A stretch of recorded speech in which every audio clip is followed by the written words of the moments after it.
በስመ አብ ወወልድ ወመንፈስ ቅዱስ አሃዱ አምላክ አሜን። እንኳን ለሰሙነ ሕማማት በሰላምና በጤና ጠብቆ አምላካችን የሱን መከራ እናስበው ዘንድ ለዚህ ሰዓትና ደቂቃ አደረሰን። የምስጋናው ጸጋ የበዛለት ማር ኤፍሬም ሶርያዊ ስለ ክርስቶስ መከራ በተናገረበት ድርሳኑ ሰሙን ቅድስትን ማለትም ሰሙነ ሕማማትን በሌሊትና በመዓልት ምን በማድረግና እንዴት ማሳለፍ እንዳለብን እንደሚገባንም ሲያስተምረን እንዲህ አለ።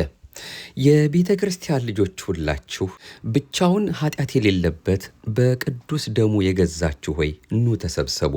ሕማማቱን በእንባ እናስብ። በፍርሃትና በጭንቀት ሆነን መድኃኒታችን ኢየሱስ ክርስቶስ ስለኛ መዳን ብሎ ሞተ እያል ለልቦናችን እንንገረው።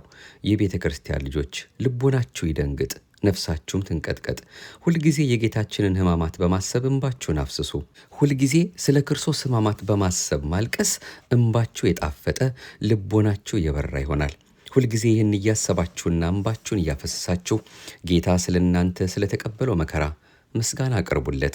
ምክንያቱም ይህ እንባችሁ በምጽአቱ ቀን በመንበሩ ፊት መመኪያና ሐሴት ይሆንላችኋልና።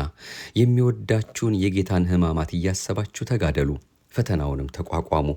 ልቦናዬን የማረከውን ሐዘኔንና ደስታዬን እዩ። ጌታ የሆነው እርሱ በአገልጋዮቹና በተናቁት የደረሰበትን ዘለፋ፣ ግርፋት፣ ፌዝና በፊቱ ላይ የተፉበትን ምራቅ በትዕግስት መቀበሉን ሳስብ ልቤ ይነካል። ኑ የተወደደው ጌታችን በብዙ ርኅራኄው በትዕግስቱና በይቅር ባይነቱ ያደረገልንን በደንብ ተመልከቱ። ሕሊናዬ ፍጹም በመደነቁ ምክንያት ዝም ለማለት ፈልጋለሁ።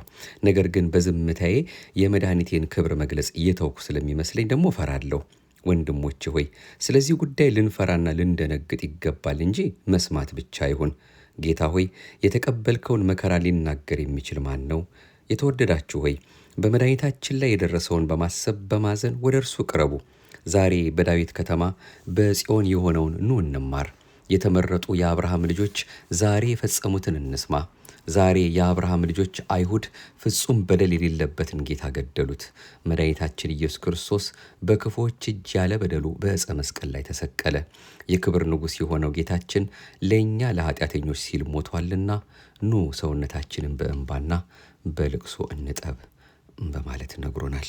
ይህ የሶርያው መምህር ቅዱስ ኤፍሬም ትምህርቱ በሰሙን ቅድስት ወይም በሰሙነ ሕማማት በቅድስት ቤተ ክርስቲያን ተሰብስቦ የመድህን ክርስቶስን ሕማማተ መስቀል የሚናገሩ መጽሐፍትን ማንበብ፣ ማድመጥ፣ ማዘን፣ የአምልኮት ስግደትና ምስጋና ማቅረብ ዛሬ የተጀመረ እንግዳ ስርዓት ሳይሆን ከጥንት ክርስቲያኖች ያገኘነው ትምህርትና ትውፊት መሆኑን ያስተምረናል።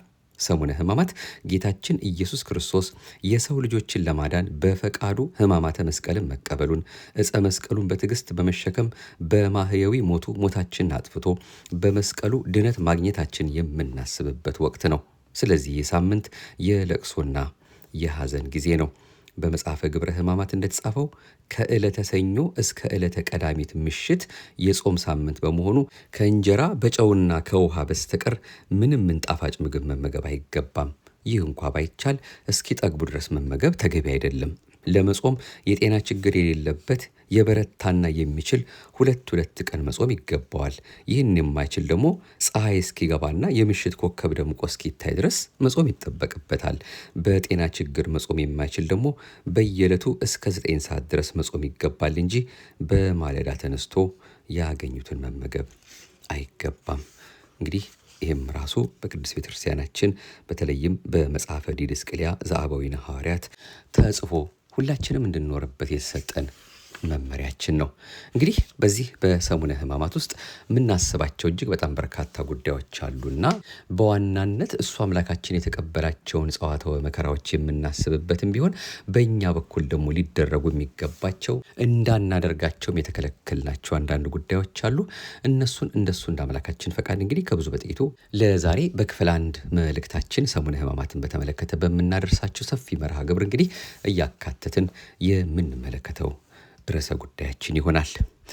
በድጋሚ ምሕረትና ደግነቱን አብዝቶ ሳምንቱን በሰላም አሳልፎ ዓመቱንም በሰላም ጠብቆ ለዚህ ሰዓትና ደቂቃ የእሱን ሕማሙን መንገላታቱን እኛን ወዶ ያደረገውን ያን ሁሉ የፍቅሩን ጽናት እስከ ሞት ድረስ ያደረሰውን የፍቅሩን ጽናት የምንመለከትበት የተሰቀለው ለሁላችን መድኃኒት የሆነውን አምላካችን ፊታችን አድርገን ከምንም ነገር በላይ ያንን ብቻ እያየን የምናሳልፍበት ሳምንት ሆኖ እግዚአብሔር አምላካችን ይህንን በቅድስት ቤተክርስቲያናችን እንድንኖርበት እንድንጠቀምበት ሰሙነ ሕማማትን ሰጥቶናል።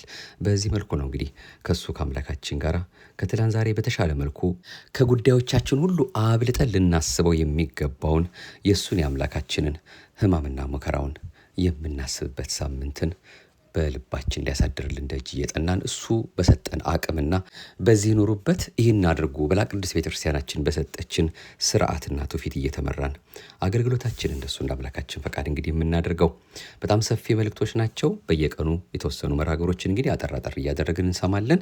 ለዛሬ እንግዲህ በተለይም በሰሙን ቅድስት የሚከለከሉ ተግባራት ምንድን ናቸው? በየዕለቱ ደግሞ በየዓመቱም ለእናንተ እንደምናደርሰው ሰኞ፣ ማክሰኞ፣ ረቡዕ የተፈጸሙ ክንዋኔዎች አሉ። በስፋት ባንሄድባቸውም ወደኋላ መለስ ብላችሁ ልታዩዋቸው ልትሰሟቸውም ትችላላችሁና እንደው ቢያንስ ርዕሳቸውን እያየን ሰኞ የተደረገ ማክሰኞ የተደረገ እያል የምናደምጠውንም አካተን እንደሱ እንደ አምላካችን ፈቃድ የምናደምጠው ይሆናል። ለሁሉም የድንግል ማርያም አንድያ ልጇ እሱ በቸርነቱ ይርዳን። እመብርሃን አዛኝቶ የሐዘን እናት ከሁላችን ጋር ሆናልን። ልጇ ወዳጇ ለሁላችንም ያደረገውን ይህንን በሰው አይምሮ በቃላት ሊገልጹትም የማይቻለውን እሱ አምላካችን እኛን ወዶ ከመንበሩ ወደ ታች ያወረደውን ፍቅሩን የምናስብበትን ይህንን ውለታውን በልባችን እንዲያሳድርልን እንድትማጸንልን እንድትረዳ እንድትደግፈን የእናትነት ፍቅሯ እንዳይለየን እየተማጸናት ነው እንግዲህ ይህን መርሃ ግብራችን የምናደርሰው። ወደ ክፍል አንድ መልእክቶቻችን እንዲህ እናምራ። በሰሙን ቅድስት ወይም በሰሙነ ሕማማት የሚከለከሉ ተግባራት። የእስክንድርያው ሊቀ ጳጳሳት ታላቁ ሐዋርያ ቅዱስ አትናቴዎስ በ329 ዓ.ም በጻፈው በመጀመሪያው የትንሣኤ መልእክቱ ከትንሣኤ አስቀድሞ ያሉት 6 ቀናት ዓለም የተፈጠረባቸው ቀናት ምሳሌዎች ናቸው በማለት ታላቅ ጾም እንዲጾምባቸው አውጇል። ስለዚህም በሰሙነ ሕማማት ብዙ አዝማደ መባልዕት አይበሉም፣ ብዙ ምግብ አይበላም ማለት ነው። እንግዲህ 6 ቀናት የተባሉት ጾም የታወጀባቸው ከሰኞ እስከ ትንሣኤ ዋዜማ ቅዳሜ ድረስ ማለት ነው፣ እስከ ቀዳም ስዑር ድረስ ያሉት ዕለታት ናቸው። አዝማደ መባልዕት ማለት ደግሞ የተለያዩ የምግብ አይነቶች እንደማለት ነው። አንድ ምዕመን ታሞ ወይንም ክርስቲያን በሌለበት ሀገር ሆኖ ወቅቱን ሳያውቅ ሰሙነ ሕማማት ቢያልፍበት ከበዓለ 50 በኋላ ሰውነቱን በማድከም ደስታ እንዳያደርግ ታዟል። በሰሙነ ሕማማት መስቀል ማሳለምና መሳለም፣ የላመ የጣመ ምግብ መመገብ፣ ጠግቦ መመገብ፣ ሩካቤ ሥጋ መፈጸም፣ ዋዛ ፈዛዛ ማብዛት፣ መሳቅ፣ መጨፈር፣ መስከር አይገባም። አባቶቻችን ቅዱሳን ሐዋርያትም በዲድስቅልያ መጽሐፋቸው በ40ኛው አንቀጽ ላይ በሕማማት ሰሞን ከተወሰነው ጊዜ በፊት ምግብን መቅመስ እንደማይገባም ተናግረዋል። በሰሙነ ሕማማት ከምግብ ብቻ ሳይሆን ከክፉ ሥራ መከልከል ይገባል። በእርግጥ ከክፉ ነገር መከልከል ወቅት የማይለይበት እስከ ዕለተ ሞት የሚጾሙት ጾም መሆኑ ሊስተዋል ይገባል። የሮሜው ሊቀ ጳጳስ አቡሊዲስ በቀኖናው በ22ኛው አንቀጽ እንደተናገረው በሰሙነ ሕማማት የሐዘን ቃል እንጂ የደስታ ቃል መናገር አይፈቀድም። ከሆሳዕና ሰርክ እስከ ዕለተ ብርሃን ቅዳሜ ያሉት ዕለታት የዓመተ ፍዳ መታሰቢያ በመሆናቸው መልካ መልክ አይደገምም። አባቶች እንደሚያስረዱት መልካ መልኮች የተደረሱት ከዕለተ ስቅለት በኋላ በመሆኑ በሰሙነ ሕማማት ሙሉ በሙሉ ልናስበው የሚገባን ነገረ መስቀሉን ብቻ ነው። ዳግመኛም በነቢዩ ኢሳይያስ ምዕራፍ 53 ቁጥር 2 ላይ መልክና ውበት የለውም፣ ባየነውም ጊዜ እንወደው ዘንድ ደም ግባት የለውም ተብሎ እንደተነገረ ጌታችን መድኃኒታችን ኢየሱስ ክርስቶስ በዕለተ ዓርብ በደረሰበት ግርፋት አኪለ ሦክ በመድፋቱና በልዩ ልዩ ጸዋትወ መከራ ፊቱ መለወጡን፣ መልኩ ደም ግባቱ መጥፋቱን፣ አጥንቱ መቆጠሩን ለመግለጽ በዚህን ሳምንት መልካ ገጹንና ሌሎች የሰውነት ክፍሉን እያነሳን በአድናቆት ምስጋና ማቅረብ እንደማይገባ ያስተምራሉ። ይልቁንም ሕማሙንና ሞቱን በስፋት የሚዘክረውን ድርሳነ ማህየዊ፣ መልካ ሕማማተ መስቀልና ውዳሴ መስቀልን በማንበብ የወልደ እግዚአብሔርን ነገረ ሕማሙን ማሰብና መዝሙረ ዳዊት በመድገም መጸለይ ተገቢ ነው። ሴቶች ጌጣጌጥ እንዲያደርጉና እንዲቀባቡ አልተፈቀደም ወይም አይፈቀድም። አጼ ዘርዓ ያዕቆብም በመጽሐፈ ብርሃን ሳልሳዊ በዚህ ሳምንት በበዓል ልብስ ማጌጥ እንደማይገባ ይናገራሉ። ይልቁንም በዚህ ሳምንት ሕይወትና መድኃኒት በምትሆን ሞቱ ከግብርና ተዲያብሎስ ሊያድነን በሥጋው የሞተውን የወልደ እግዚአብሔር ኢየሱስ ክርስቶስን ሕማም እያሰቡ ማልቀስና የሐዘን ልብስ መልበስ እንደሚገባ በአጽንኦት ይመሰክራሉ። በሰሙነ ሕማማት እርስ በርስ መሳሳም የለም። ይህም ይሁዳ ጌታን በመሳም አሳልፎ እንደሰጠው ለማሰብ ነው። ይህም ይሁዳ ጌታችን ኢየሱስ ክርስቶስን አሳልፎ የሰጠበት ሰላምታ የተንኮል እንጂ የተቀደሰ ስላልነበረ ነው። አይሁድ እያንሾካሾኩ መድህን ክርስቶስን እንስቀለው፣ እንግደለው ብለው ይማከሩ ነበር። ያን በማስታወስ ሰላምታ መለዋወጥ፣ መስቀል መሳለምም የለም። በተጨማሪም ጥንተ ጠላታችን ዲያብሎስ አባታችን አዳምና እናታችን ሔዋን በእግዚአብሔር የታዘዙትን ሕግ እንዲተላለፉ ያደረገው በሰላምታ ልውውጥ ነበር። ይህንን ሁሉ በማሰብ በሰሙነ ሕማማት መሳሳምም ይሁን ሰላምታ ልውውጥ አይፈቀድም። በዕለተ ፋሲካ ካልሆነ በቀር በሰሙነ ሕማማት እርስ በርሳቸው አትሳሳሙ፣ ዳግመኛም ወንጌል አትሳለሙ እንዲል መጽሐፈ ግብረ ሕማማት። የእስክንድሪያው ሊቀ ጳጳሳት ክርስቶዶሉስ በጸሎተ ሐሙስ በሚፈጸመው ጸሎተ ቅዳሴ ተአምሆ ወይም እጅ መነሳሳትና ሰላምታ መለዋወጥ፣ እግዚአ ሕያዋን ማድረስ እንዲሁም ጸሎተ ቡራኬ መጸለይ እንደማይገባ ደንግጓል። በዕለተ ብርሃን ቅዳሜ ሰው ቢሞት ግን ማለትም የቀዳም ስዑር ዕለት ማለት ነው፣ እግዚአ ሕያዋን ማድረስ፣ ጸሎተ ፍታት መድገምና ጸሎተ ዕጣን መጸለይ እንደሚገባ ጽፏል። ካህናት በሰሙነ ሕማማት ወደ ቤተ መቅደስ መግባት አይገባቸውም። ምክንያቱም ጌታችን ኢየሱስ ክርስቶስ ሕማሙንና ስቅለቱን ለመቀበል ከኢየሩሳሌም ከተማ ውጪ ስለነበረ ነው። አንድም ከዕለተ ስቅለት አስቀድሞ ገነት ተዘግታ እንደነበር ለማስታወስ ወደ ቤተ መቅደስ መጠጋትና መግባት አይፈቀድም። በኢትዮጵያ ቤተ ክርስቲያን በሰሙነ ሕማማት ቤተ መቅደስ መግባት የሚፈቀደው በዕለተ ሐሙስ ብቻ ነው። በሰሙነ ሕማማት መንበረ ታቦቱም በጥቁር መጋረጃ ይሸፈናል። ካህናቱ በአገልግሎታቸው ሁሉ ጥቁር ልብስ ይለብሳሉ እንጂ ነጭ ልብስ ሊለብሱ አይገባም። በሰሙነ ሕማማት የአገልግሎት ወይም ለአገልግሎት የሚለበሰው ልብስ ቀለም ጥቁር ነው። በሰሙነ ሕማማትና በሰሙነ ትንሣኤ ተግባረ ሥጋ መስራት አይገባም። አንዳንዶች በዚህ ሳምንት ከሥራ እረፍት ወጥተው ወደ ቤተ ክርስቲያን ይመጣሉ። ይህም የሆነበት ምክንያት የጌታችን ኢየሱስ ክርስቶስ ሕማሙና ሞቱን ለማሰብ የሚያስችል ሰፊ ጊዜ ለማግኘት ነው።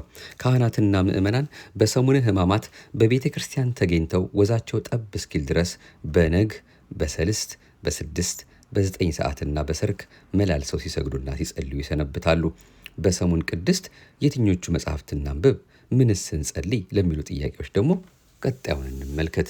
የሚጸለዩና የሚነበቡ መጽሐፍት የጌታችን የኢየሱስ ክርስቶስ ነገረ ሕማም የቅድስት ቤተ ክርስቲያናችን የአምልኮት ማዕከል ነው።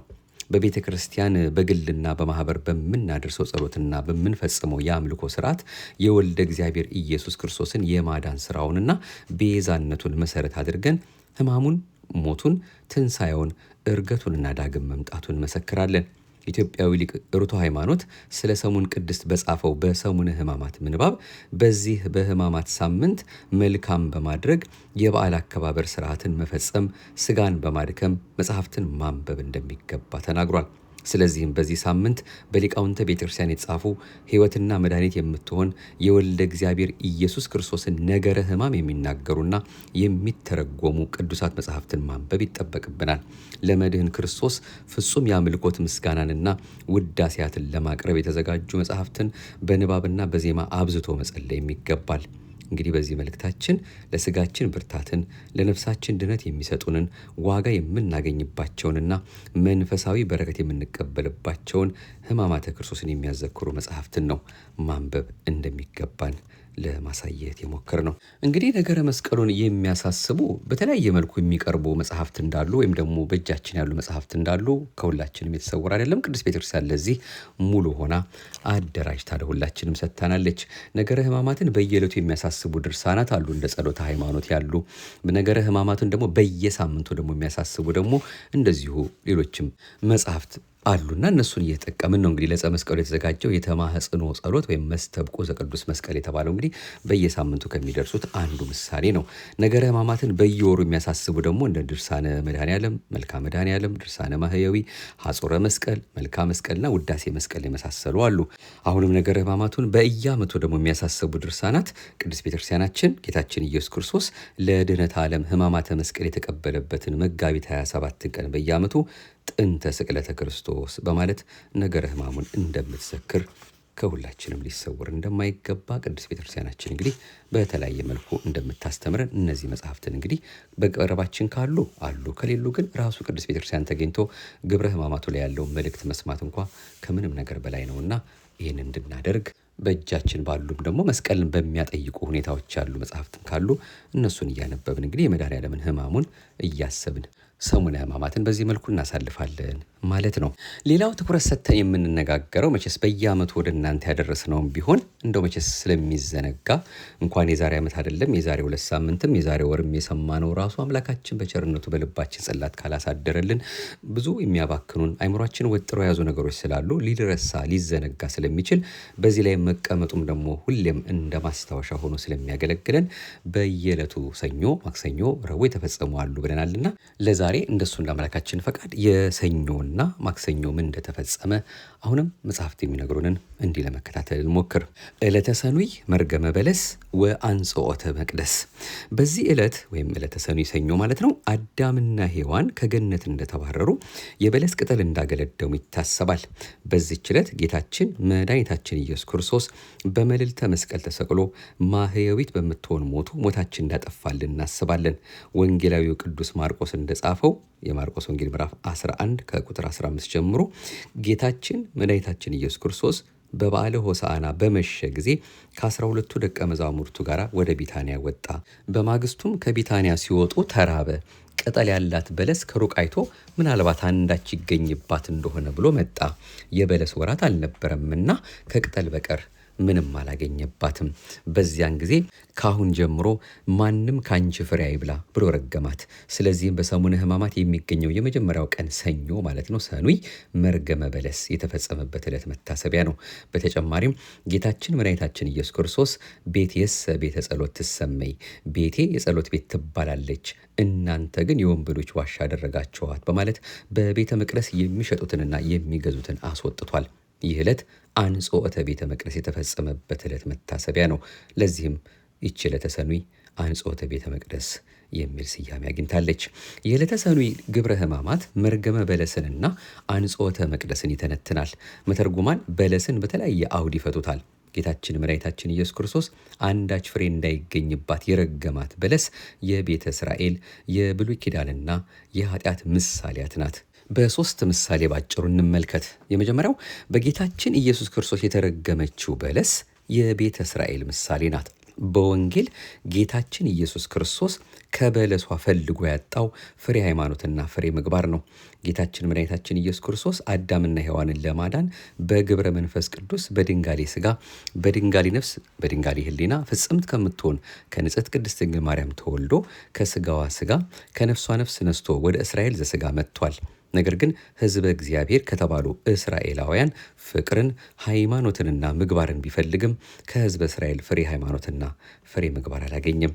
ሕዝበ እስራኤል ሕዝበ እግዚአብሔር ከመባላቸው በስተቀር በመካከላቸው ቸርና ቅን ሰው አልተገኘም። በዚህም ምክንያት በበለስ ፍሬ አንጻር እስራኤል ፍሬ እንዳይገኝባት ረግሟታል። ሁለተኛ በጌታችን ኢየሱስ ክርስቶስ የተረገመችው በለስ የብሉይ ኪዳን ምሳሌ ናት። የመጀመሪያ ነው የቤተ እስራኤል ምሳሌ ያልነው ነው። አሁን ደግሞ የብሉይ ኪዳን ምሳሌ ናት። ወልደ እግዚአብሔር ኢየሱስ ክርስቶስ በሥጋ ማርያም በተገለጠ ጊዜ ብሉይ ኪዳን በዚህ ዓለም ሰፍና አገኛት። እርሱም በማቴዎስ ወንጌል ምዕራፍ 5 ቁጥር 17 ላይ እኔ ሕግንና ነቢያትን ልሽር የመጣሁ አይምሰላችሁ ልፈጽም እንጂ ለመሻር አልመጣሁም በማለት ሕገ ኦሪትን ከመፈጸም በቀር በእርሷ ድነት አላደረገባትምና በማርቆስ ወንጌል ምዕራፍ 11 ቁጥር 14 ላይ እንደተጻፈው ካሁን ጀምሮ ለዘላለም ማንም ካንቺ ፍሬ አይብላ አላት። ይህም በብሉይ ሕግ ፍጹም ድነት አልነበረምና ከዚህ በኋላም በአንቺ ድነት አይደረግብሽ ሲላት ነው። በብሉይ ኪዳን አምሳል የተረገመችውም በለስ ፈጥና እንደደረቀች ብሉይ ኪዳንም ፈጥና አልፋለች። ሶስተኛ በጌታችን ኢየሱስ ክርስቶስ የተረገመችው በለስ የኃጢአት ምሳሌ ናት። በዚህም ዕለት ጸሐፍት ፈሪሳውያን ጌታችን መድኃኒታችን ኢየሱስ ክርስቶስ ቤተ መቅደስን ያነጻው በየትኛው ስልጣኑ እንደሆነ ጠይቀውታል። የሕያው እግዚአብሔር የባህሪ ልጅ በድንጋሌ ሥጋ በድንጋሌ ነፍስ ሕትምት የምትሆን የማርያም ልጅ ኢየሱስ ክርስቶስ የሰው ልጆች ፍቅር አገብሮት የጠፋውን በግ የባዘነውን መንጋ ፍለጋ በፍጹም ትሕትና ወደ ዓለም ሲመጣ ኃጢአት እንደ በለስ ቅጠል ሰፍና አገኛት። ዳግመኛም አንዳች ኃጢአትና በደል ሳይገኝበት በመስቀል ተሰቅሎ እንዲሞት ዓለም ፈረደችበት። በለስ ሲበሉት ይጣፍጣል፣ ነገር ግን ቆይቶ ይመራል። ኃጢአትም ለጊዜው ሲሰሩት ደስ ያሰኛል፣ ነገር ግን ቆይቶ ጸጸትን ያመጣል፣ ያሳዝናል። ጌታችን ኢየሱስ ክርስቶስ የበለስ ፍሬ ፍለጋ መሄዱ ኃጢአተኞችን ፍለጋ የመሄዱ ምሳሌ ነው። ከበለስ ዛፍ ፍሬ አለማግኘቱ ከኃጥአን ጋር በመዋሉ ኃጢአትን አለመስራቱን ለማመልከት የተነገረ ሲሆን ይህንም ለማጠየቅ ፍሬ አላገኘባትም ተብሏል። ዳግመኛም በአንቺ አንዳች ፍሬ አይገኝ የተባለውም ከዚህ በኋላ በኃጢአት ፍዳ ተይዞ የሚቀር አይኑር ለማለት ነው። ያቺ በለስ በጌታችን ኢየሱስ ክርስቶስ ስትረገም ፈጥና መድረቋም በአዳም ምክንያት ያገኘችን ዕዳ በደል በእርሱ እንደጠፋችልን ለማጠየቅ ነው። በዚህ ዕለት ስለ መርገመ በለስ ስንሰማ ከኃጢአታችንና ከበደላችን ነጽተን ለንስሐ የሚገባ ፍሬ ሃይማኖትና ፍሬ ምግባር ካላፈራን በመንፈስ ደርቀን የመንፈስ ፍሬ የማይገኝብን ከሆን ከጸጋ እግዚአብሔር እንደምንለይ ማስተዋል ይገባናል። ጌታችን መድኃኒታችን ኢየሱስ ክርስቶስ ከኛ የሃይማኖትና የምግባር ፍሬ ሽቶ ሲመጣ ፍሬ አልባ ሆነን እንዳያገኘን ፍሬ የማያፈራ ዛፍ እንደሚቆረጥና ቅጠሎቹም እንዲቃጠሉ ለእሳትም እንደሚሰጡ የተነገረውን አስታውሰን ዛሬ በንስሐ ልንዘጋጅና መልካሙን ፍሬ ልናፈራ ይገባናል። እንግዲህ ሰሙነ ሕማማት የመጀመሪያዋ ሰኞ መርገመ በለስ በበለሷ ፍሬ ቢያጣባት እንደረገማት፣ ከዛም ደግሞ በውስጡ ያለውን ትርጓሜ ያየን። አንጽሖተ ቤተ መቅደስ የሚለው ደግሞ ቤቱን ያጸዳበትንም እንደዚሁ እንደሱ እንደ አምላካችን ፈቃድ በብዙ መልኩ የሚተነተነውን ትምህርት ለእኛ እንደ ማስታወሻ እንዲሆንን ይህን አግኝተናል። ሁለተኛው ማክሰኞ ነው። ዕለተ ሰሉስ፣ ዕለተ ትምህርት። ጌታችን መድኃኒታችን ኢየሱስ ክርስቶስ በዕለተ ሰሉስ ማክሰኞ ስለ ፍርድ ቀንና ስለ ቤተ መቅደስ መፍረስ ሲያስተምር ውሏል። በማርቆስ ወንጌል እንደተጻፈው ማርቆስ ወንጌል ምዕራፍ 11 ከቁጥር 20 እስከ 26 በማለዳ ሲያልፉ ቅዱስ ጴጥሮስ በዕለተ ሰኑይ ማለትም ቀደም ባለችዋ ቀን የተረገመችው የበለስ ዛፍ ከስሯ መድረቋን አይቶ እነሆ የረገምካት በለስ ደርቃለች አለው። ጌታችን መድኃኒታችን ኢየሱስ ክርስቶስም ከዚህ በመነሳት በዚህች ዕለት ስለ እምነትና ስለ ይቅርታ አስተምሯል።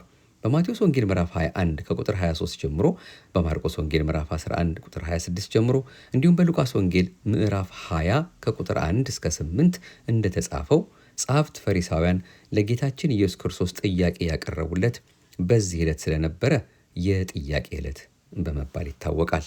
ጌታችን መድኃኒታችን ኢየሱስ ክርስቶስ በቤተ መቅደስ ሲመላለስ የተመለከቱ የካህናት አለቆችና ጻፎች አንተ ከምድራውያን ነገሥታት እንዲሁም ከሌዋውያን ካህናት አይደለህ፣ ትምህርትህ ማስተማር፣ ታምራት ማድረግ፣ ገበያ መፍታትን በማን ስልጣን ታደርጋለህ? ይህንስ ለማድረግ ስልጣን የሰጠ ማን ነው? የሚሉ ጥያቄዎችን አቅርበውለት ነበር። አምላካችን መድኃኒታችን ኢየሱስ ክርስቶስም ለቀረቡለት ጥያቄዎች መልስ የሰጣቸው በጥያቄ ነበረ። ጥያቄውም እኔ አንድ ነገር ጠይቃችኋለሁ፣ ወይም እኔም አንድ ነገር ጠይቃችኋለሁ፣ እናንተም ብትነግሩኝ በማን ስልጣን እነዚህን እንዳደረግኩኝ እነግራችኋለሁ፣ ወይም እንደማድረግ እነግራችኋለሁ። የዮሐንስ ጥምቀት ከወዴት ነበረች? ከሰማይ ወይንስ ከሰው? የሚል ነበር የጠየቃቸው።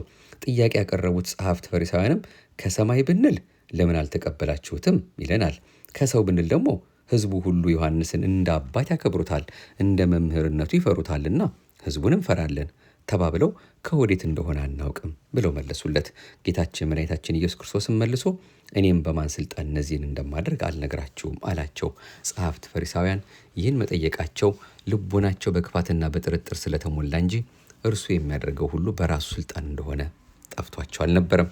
ጌታችን መድኃኒታችን ኢየሱስ ክርስቶስ በማቴዎስ ወንጌል ምዕራፍ 16 ቁጥር 7 ላይ ከፈሪሳውያንና ከሰዱቃውያን እርሾ ተጠንቀቁና ተጠበቁ በማለት እንዳስተማረን በሃይማኖታችን በመንፈሳዊ ሕይወታችንና በስነ ምግባራችን የጥርጥርና የክፋት ትምህርት ከሚዘሩ ሰዎች ራሳችንን መጠበቅና መጠንቀቅ ይገባናል። ዳግመኛም ጌታችን ኢየሱስ ክርስቶስ በዚህች ዕለት ወይም በዚህ ዕለት ማክሰኞ ማለት ነው በቤተ መቅደስም ረጅም ትምህርት በማስተማሩ ምክንያት ዕለተ ሰሉስ የትምህርት ቀን ይባላል። ይኸውም ከሃይማኖት የራቁትን ከፍቅረ እግዚአብሔር የተለዩትን ፈልጎ ማግኘት፣ መክሮ መመለስ፣ አስተምሮ ማቅረብ እንደሚገባ ያስተምራል። ስለዚህም ክርስቲያኖች ሁሉ በዚህ በሰሙን ቅድስት ወደ ቅድስት ቤተ ክርስቲያን በመምጣት ነገረ ሕማሙን በማድመጥ ሞተ ወልደ እግዚአብሔርን በማሰብ በሐዘን በስግደት በጾምና በጸሎት ማሳለፍ ይጠበቅብናል።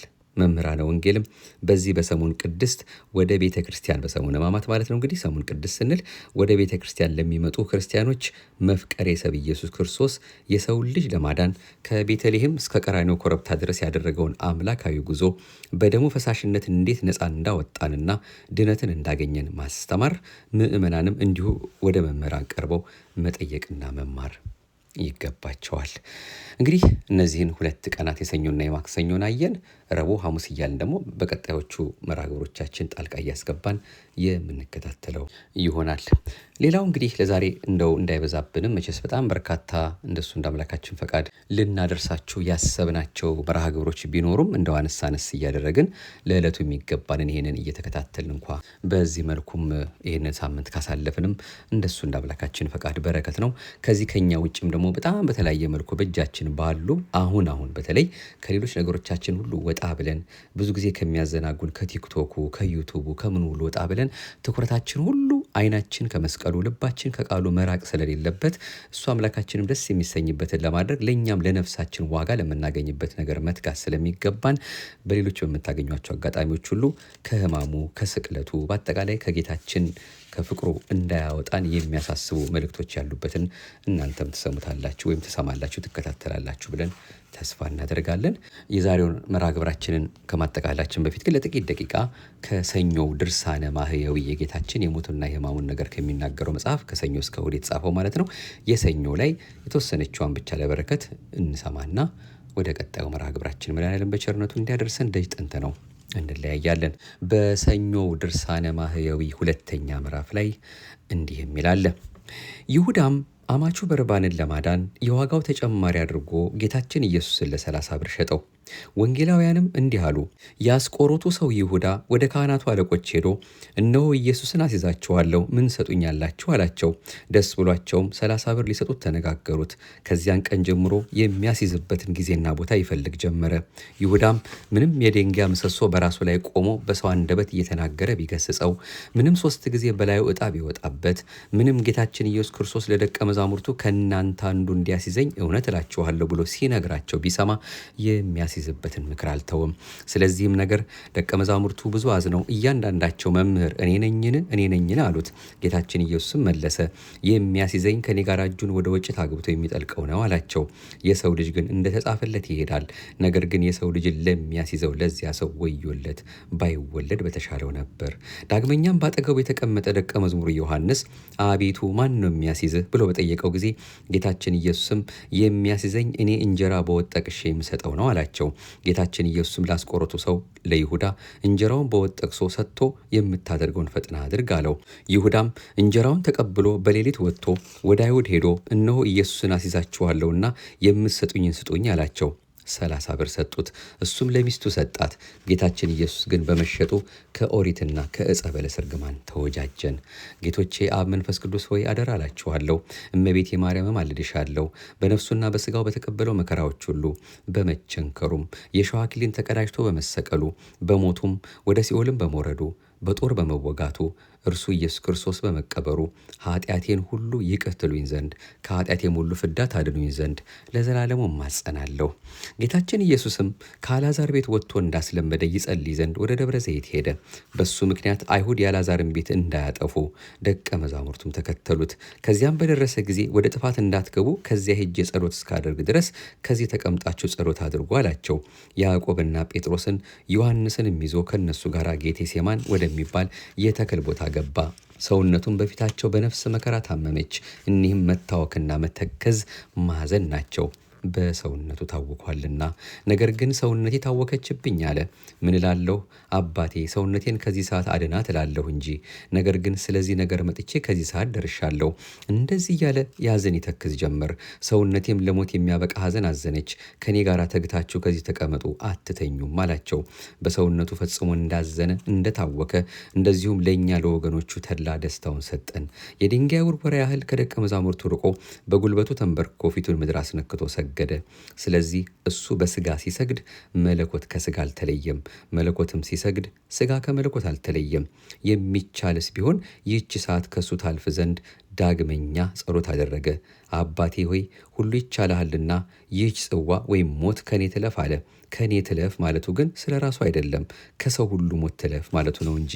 ነገር ግን የእኔ ፈቃድ ያደለ ያንተ ፈቃድ ይሁን፣ ያንተ ፈቃድ ይሁን ማለቱም ስለ ሰው ይሞት ዘንድ አባቱ ልኮታልና፣ የእኔ ፈቃድ አይሁን ማለቱም ያለመሞቱን አይደለም፣ መሞት ፈቃዱ ነውና። ስለዚህም ነገር የልጁና የአባቱ ፈቃድ አንድ እንደሆነ ታወቀ። የሚያጽናናው የእግዚአብሔር መልአክ ከሰማይ ታየው። አቤቱ ድል ማድረግ ከሃዲነት ላንተ ይገባል እያለ ሞትንና ሲኦልን ዲያብሎስንም ድል አድርገሃልና፣ ድል አድርገህም የአዳምን ልጆች ከዲያብሎስ ቁራኝነት ለይተሃቸዋልና። እሱ ግን ፈጽሞ መላልሶ ጸለየ፣ ከሱ የራቀ ሰይጣንን በጥበቡ ያቀርበው ዘንድ። እሱ ግን መላልሶ ጸለየ፣ በቸርነቱ የሞት ፍርሃትን ከኛ ያርቅ ዘንድ። ጌታችን መድኃኒታችን ኢየሱስም ወደ ደቀ መዛሙርቱ ሄደ። ተኝተውም አገኛቸውና ጴጥሮስን አንድ ሰዓት እንኳ ከኔ ጋር መትጋትና መታገስ ተሳናችሁን? ወደ ፈተና እንዳትገቡ ተግታችሁ ጸልዩ፣ ነፍስ ጽኑ፣ ሥጋ ደካማ ነውና። ዳግመኛም ጌታችን ኢየሱስ ሄዶ ጸለየ። አባቴ ሆይ የሚቻልስ ቢሆን ይህ ጽዋ እንዳልጠጣው ከኔ ይለፍ አለ። ነገር ግን ፈጽሞ ፈቃድ ይሁን ብሎ ወደ ምድርም ሰገደ። ዳግመኛም ወደ ደቀ መዛሙርቱ መጣ። ደቀ መዛሙርቱን ሁሉ ተኝተው አገኛቸው፣ ዓይኖቻቸውን ፈጽሞ በእንቅልፍ ተይዘዋልና። ከዚህም በኋላ ጌታችን ኢየሱስ ክርስቶስ ደቀ መዛሙርቱን እንደተኙ ትቷቸው ሄዶ በታላቅ ጩኸት እያለቀሰ 3 ጊዜ መላልሶ ጸለየ። ስለሚያምኑበት ነው እንጂ ስለ ራሱ አይደለም። እሱ ግን በወዳጁ በአልዓዛር ሞት ካለቀሰ በኋላ ቀድሞም ስለ ጠላቶቹ 2 ጊዜ አለቀሰ። ሩሩ ነውና ሀገሪቱንም ባየ ጊዜ አለቀሰላት። ርኅራኄ የባህሪው ነውና ብታውቂስ ደህንነትሽ ዛሬ ነበር አላት። እንግዲህ እውቀትሽ ከዓይኖችሽ ተሰወረ፣ ተለየ። ጠላቶችሽ በላይሽ ተሰብስበው የሚከቡሽ ቀን ይመጣል። ከየሀገሩም ተሰብስበው ከልጆችሽ ጋር ያጠፉሻል። ድንጋይ በድንጋይ ላይ ሳይተዉ ሳያስቀሩ የይቅርታሽን ወራት አላወቅሽምና። ጌታችን ኢየሱስም እንደሚፈራ ሰው ነገር በማብዛት አንድ ጊዜም ጸሎቱን አልለወጠም። በብዙ ስግደቱም ጊዜ ወዙ ላቡ ቀድሞ እንደ ውሃ ጠብታ ሆነ፣ ኋላ ግን እንደ ደም በዝቶ ወደ ምድር ወረደ። ከእኛም የኃጢአትን ወዝ አጠፋ። በመስገዱም የመላእክት አለቆች እያደነቁ ሰገዱለት፣ የሚሰግዱለት እሱ ሰግዷልና። እኛም እንደ መላእክት አካላዊ ለሆነ ለእግዚአብሔር ቃል ከሥጋው ጋር አንድ ስግደትን እንሰግዳለን። ለቃል እንሰግዳለን፣ ለሥጋ አንሰግድም ሳንል፣ ለቃል የሰገደ እነሆ ለሥጋ መስገዱ ነውና፣ ለሥጋም የሰገደ ለእግዚአብሔር ቃል መስገዱ ነውና። ዳግመኛም እንደዚሁ አባቶቻችን ሐዋርያት ለከበረ ሥጋ በሰገዱ ጊዜ ለእግዚአብሔር ቃልም ሰገዱ። ከብዙ እንባና ከጽኑ ለቅሶ ጋር የሆነ ጸሎቱም ስግደቱም በጌቴሴማኒና በደብረ ዘይት ብቻ አይደለም፣ በዮርዳኖስና በቆሮንቶስ በቂሳሪያ ተራራና በደብረ ታቦርም ስለኛ ጸለየ እንጂ። ይኸውም በምሴተ ሐሙስ ብቻ አይደለም፣ ሰው በሆነበት ወራት ሁሉ ጧትም ማታም ስለኛ ጸለየ እንጂ። ጌቶቼ አብ መንፈስ ቅዱስ አደራ እላችኋለሁ። እመቤቴ ማርያም እማልድሻለሁ። በነፍሱና በሥጋው በተቀበላቸው መከራዎች ሁሉ በመቸንከሩም የሸዋ አክሊል ተቀዳጅቶ በመሰቀሉ በመሞቱም ወደ ሲኦልም በመውረዱ በጦር በመወጋቱ ጌታችን መድኃኒታችን ኢየሱስ ክርስቶስ በመቀበሩ ኃጢአቴን ሁሉ ይቅር ትሉ ዘንድ ከኃጢአቴም ሁሉ ፍዳ ታድኑኝ ዘንድ ለዘላለሙ አሜን። እንግዲህ ከዚህ በኋላ ጌታችን ኢየሱስ ክርስቶስ ጸሎቱን ከጨረሰ በኋላ ወደ ደቀ መዛሙርት ተመልሶ አንድ ጊዜ ተኙ እረፉም አላቸው እያለ ይቀጥላል። ሙሉውን ድርሳነ ማህየዊን የ7ቱንም ዕለት እንደሱ እንደ አምላካችን ፈቃድ ከዚህን ቀደም ለእናንተ ቀድተን ስላስቀመጥ ነው ወደኋላ መለስ ብላችሁ ፕሌሊስት ብላችሁ ወደታች ብትፈልጉት ታገኙታላችሁ። ያው እንግዲህ የእኛን ማህደረ ተዋሕዶን ዩቱብ ስትከፍቱ ከላይ የምታዩቸው ሆም፣ ቪዲዮ፣ ላይቭ እንደዚህ የሚሉ ነገሮች አሉና ፕሌሊስት የሚለውን ስትጫኑ በታች ወደታች በጣም ትፈልጉታላችሁ። ከዓመታት በፊት ምናልባትም ከ4-5 ዓመት በፊት ሊሆን ይችላል ቀድተን ያስቀመጥነው ስለሆነ እዛ ላይ የየዕለቱን እየከፈታችሁ በዚህ ሳምንት ከመቼውም ጊዜ በላይ የምናደምጠው ነውና ይህንን እንግዲህ እየከፈታችሁ እንድታደምጡ እንድትከታተሉ በዚሁ አጋጣሚ ለመጠቆም እንወዳለን። ድርሳነ ማህየዊ ይላል። የ7ቱ ዕለታት እንግዲህ በየቀኑ ተጽፎላችኋል። ወይም ደግሞ በየቀኑ እኛም ደግሞ ልክ እንደዚች አጠራጠር እያደረግን ደግሞ የማክሰኞ የረቡዕ ስናደርስ ለእናንተም እንደው እንደ ማስታወሻ አድርገን እያቀበልናችሁም እንከርማለን። ለዛሬ እንግዲህ እንደሷም እንደ አምላካችን ፈቃድ በእነዚህ ጉዳዮች ሕማማቱን ማሰብ እንደሚገባን የሚያጠይቁ አንዳንድ መልእክቶችን ልናደርሳችሁ ሞክረናል። በጣም በርካታ ብዙ ልንሰማቸው ነገሮች አሉ። መቼስ እናንተም ታግሳችሁ ትሰሙናላችሁ።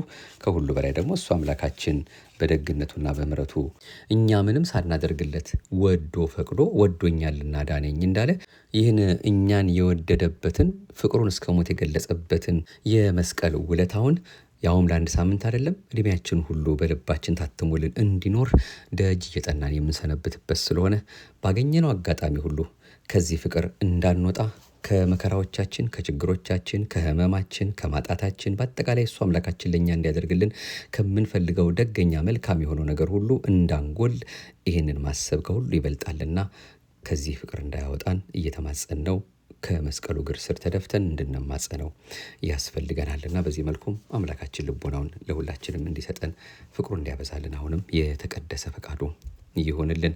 እንግዲህ በተለይ መዝሙረ ዳዊት በአብዛኛው እየጸለይን ውዳሴ ማርያም አልተከለከለም። ቅድም እንደተባለው ደግሞ መስቀል የሚያመለክቱ የሚያጠይቁ ጸሎቶችን እነሱን ሁሉ ሕማማተ መስቀል አለ፣ ነገረ መስቀሉን ብቻ የሚያሳስቡ ነገሮችን እያሰብን በዚያ መልኩ እንደ አምላካችን ፈቃድ ምሕረቱና ይቅርታው በስቶልን ይህን እንድናደርግ የረዳንን እሱን አምላካችን እየተማጸን በሰላም ጀምረን በሰላም እንድንፈጽም የእሱ የአምላካችን የመድኃኔዓለም የተቀደሰ ፈቃዱ ይሁንልን። አቤቱ አንተን መፍራትን በልቦናችን በጎ አምልኮትህንም በህሊናችን ጨምር። እንበለ ደዌ ወሕማም እንበለ ጻማ ወድካም በፍስሐ ወበሰላም አመ ከመዮም ያብጽሐኒ ያብጽሕክሙ እግዚአብሔር። ያለ ደዌና ያለ ሕማም ያለ ጻማና ያለ ድካም እግዚአብሔር እንደ ዛሬው ቀን በደስታና በፍቅር በአንድነት ያደርሰን ያደርሳችሁ ብለን አምላካችንን እየተማጸንን እንለያያለን። ይህ እንግዲህ በሰሙነ ሕማማቱ ቤተክርስቲያን ስንገኝ ካህናቱ በየጸሎቱ መጨረሻ ላይ የሚነግሩን የሚያደርሱን የጸሎት ክፍል ነው ማለት ነው። አምላካችን ሀገራችን ኢትዮጵያም በተለያየ መልኩ መቼስ ታማለችና እሱ በሕማሙ ሀገራችንንም በቸርነቱ እንዲያስብልን እኛ እሱን አስበን ልባችንን ከፍተን ይቅርታ ስንጠይቅ እሱ ደግሞ ለእኛም ለሀገራችን የሚያስበውን መልካሙን ነገር ያደርግልናልና እኛ መልካሞች እንድንሆን ከሱ ፍቅር እንዳንወጣ ልባችን አፈሰን ለምነነው ደይጠንተነው አድርግልን የምንለውን መልካሙን ነገር ሁሉ አምላካችን አንድም ሳያጓድል ቆጥሮ ይሰጠናልና በዚህ መልኩ ለሱ የታመን እንድንሆን እሱ የሚታመንለት ለሱ እሺ በእጅ የሚታዘዝ ልቦና ለሁላችንም እንዲያድለን ፈቃዱ ይሆንልን። አሁንም ይቆየን፣ መጨረሻችን አዛኝቱን መብራን ታሳምርልን፣ መውጣት መግባታችን ሁሉ እሷ ወላዲተ አምላክ ጠብቃልን። ልጇ ያደረገውን ሕማም አስበን የመስቀሉን ፍሬ ለመብላት ለደገኛው ክብር ሁላችንም እንድታበቃን የእናትነት ፍቅሯ አይለየን። የእሷንም ሐዘን ለማሰብ ራሱን የቻለ መርሃ ግብር እናመጣለን። ያንን እንድታበቃንም ወላዲተ አምላክ አሁንም የእናትነት ፍቅሯ ከሁላችን ጋር ይሆንልን። አሜን። ይቆየን። በክፍል 2 ደግሞ በሌላ መርሃ ግብር እንዲሁ እንመለሳለን። ሕማሙን ድካሙን እያሰብን የምንቆይበትን ይህንን እሱ አምላካችን የሚያውቀውን ሳምንት በቸርነቱ አድርገን ተቀብሎልን በእኛም ውስጥ ያለው ሕማም ድካማችንን እንዲያስወግድልን መድኃኔዓለም አሁንም የተቀደሰ ፈቃዱ ይሆንልን። ሰላም እግዚአብሔር ከሁላችን ጋር ይሁን። መልካም ሰሙነ ሕማማት። ይቆየን።